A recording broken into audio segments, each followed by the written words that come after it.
Hey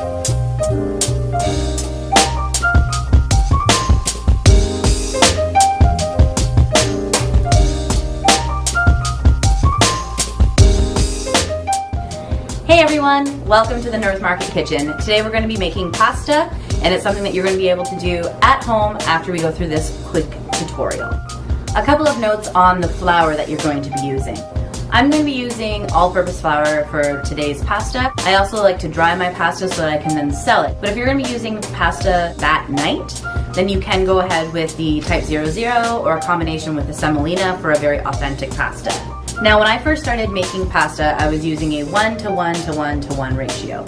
So 1 cup of flour, 1 egg, 1 tablespoon of oil, and 1 tablespoon of water, and that got you enough for about 2 portions worth of pasta. Since then, I've done a lot of research, and I understand that the higher the protein content in your pasta, the more flexible and rich the pasta will become. So I have increased the amount of eggs that I will use, but I haven't gone as excessive as some people. I do know that there's at least one restaurant out there that will use up to 18 egg yolks in a 2-cup ratio for pasta. I find that slightly excessive, although it does create a rich taste, but it's less cost effective.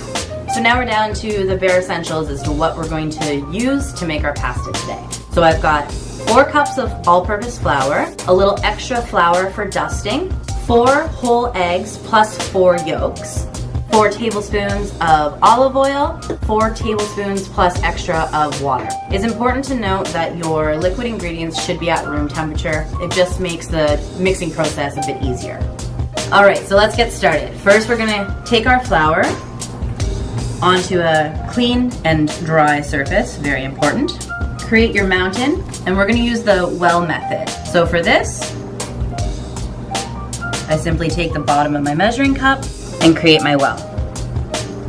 You do want to make sure that your surface doesn't show through. Next, we're going to add our liquid ingredients. 4 whole eggs plus 4 yolk,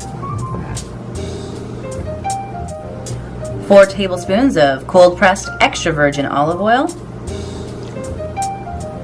and 4 tablespoons of room temperature water. Once you have all the liquid ingredients in your well, you're going to start by mixing all those together. You're going to do this without trying to upset the flour on the bottom of your well.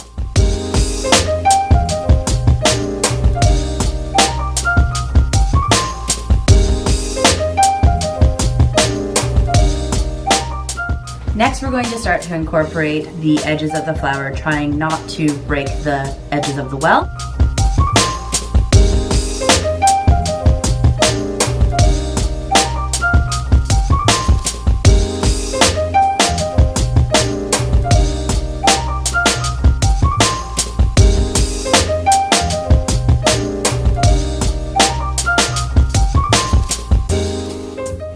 So from experience, I have found that it's better to make a drier dough that you can add more moisture to through water than by making a dough that's too wet. Adding extra flour to try to dry it out is harder to incorporate. So we'll stick with our ratio as it is, but if we find that there's not enough liquid, I've kept a little bit of water on the side that I'll then use to help moisten that up. So now we're going to start with our hand kneading.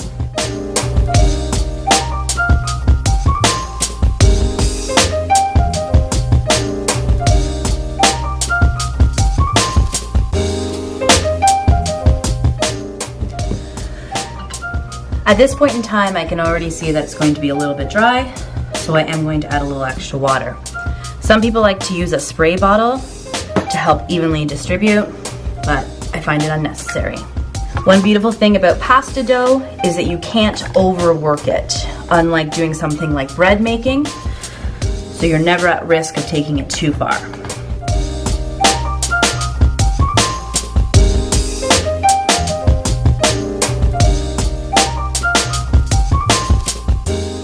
So our dough is almost there.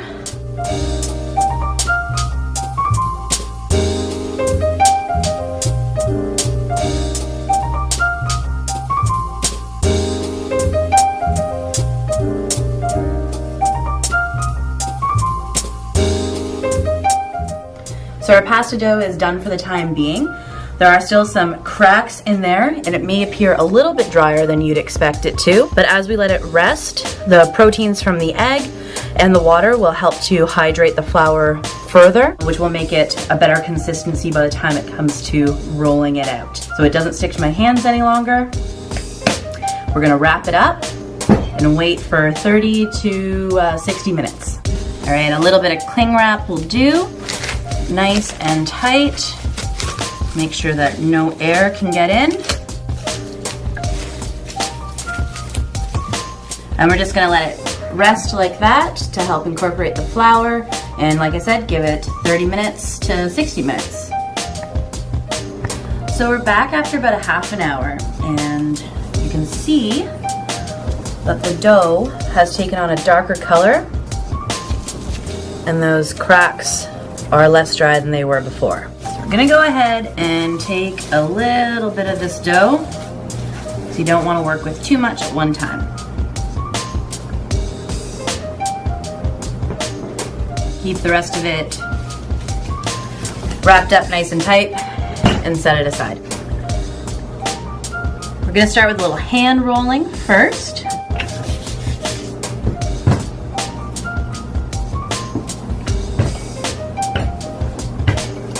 And that's just gonna take the pressure off of our pasta maker. Now you can hand roll pasta just straight for use, but it takes a lot of time, patience, and muscle. There we go.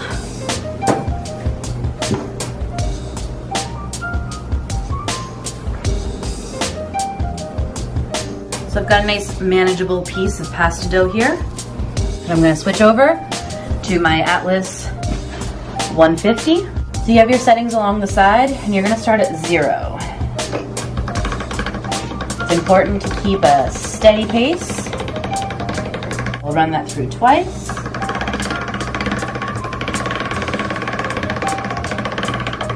And then go up to step 1.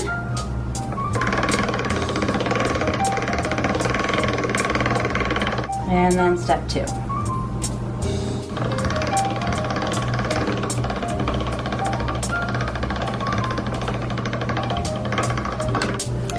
So you can still see variations in the flour where it hasn't totally absorbed. So we're going to take our dough, fold it over a couple of times so that it's a little bit more narrow than our machine. Go back to 0.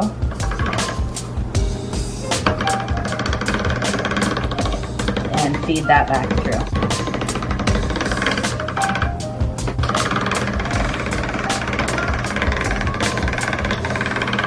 Up to 1, up to 2,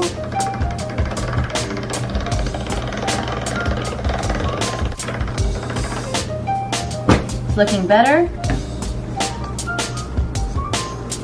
So I'm going to fold this guy back in half, just trim off a little bit of that excessive edge there.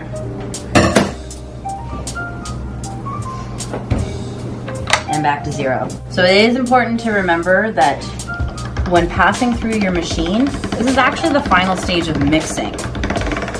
And you're gonna start to see your pasta take on a more consistent look.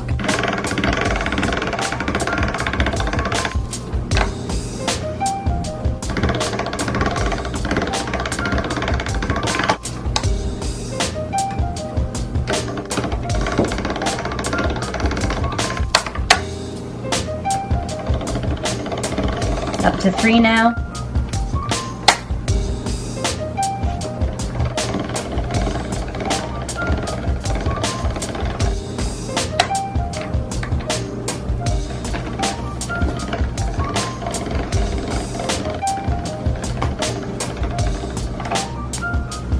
Now every machine is going to be a little bit different. So this thickness right now is at 5 on my machine. If I was going to make something like cannelloni, I might actually leave it at that thickness just because it's easier to work with and has some flexibility while you're rolling it.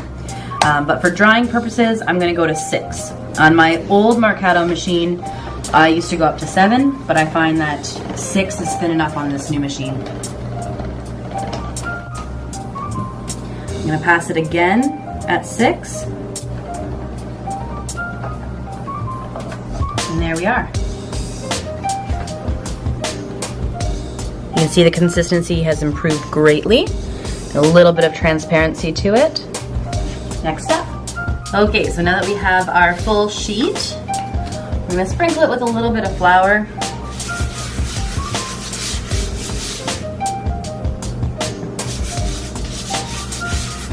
Work that right in.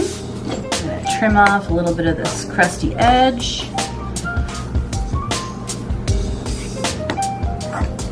Like that.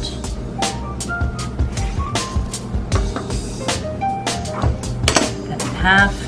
Fold it over so I have the same lengths and 2 sheets of pasta. Now you can definitely use the fettuccine or the spaghetti cutter that comes with your machine. I though like to make it a little bit more complicated on myself, so I use a ruler and a pizza cutting wheel to cut a thicker tagliatelle pasta.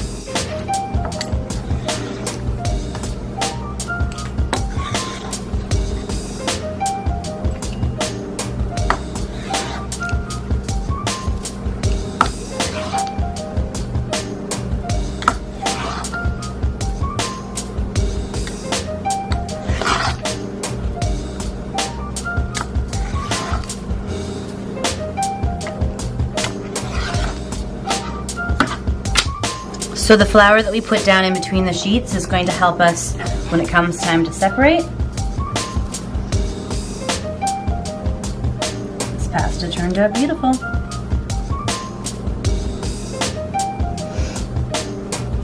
And there's all different sorts of methods for drying. I had the opportunity to have this nifty contraption built for me this weekend.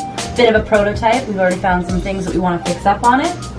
But what I'm going to do is just hang my pasta like so and give it about 24 hours to let it dry. It always changes depending on the temperature and dampness outside, but that's how you make pasta. So if you do want to cook your pasta right away, you don't have to worry about hanging it. You can just lay it on some parchment, cover it in some plastic, and keep it in your fridge until you're ready to use it.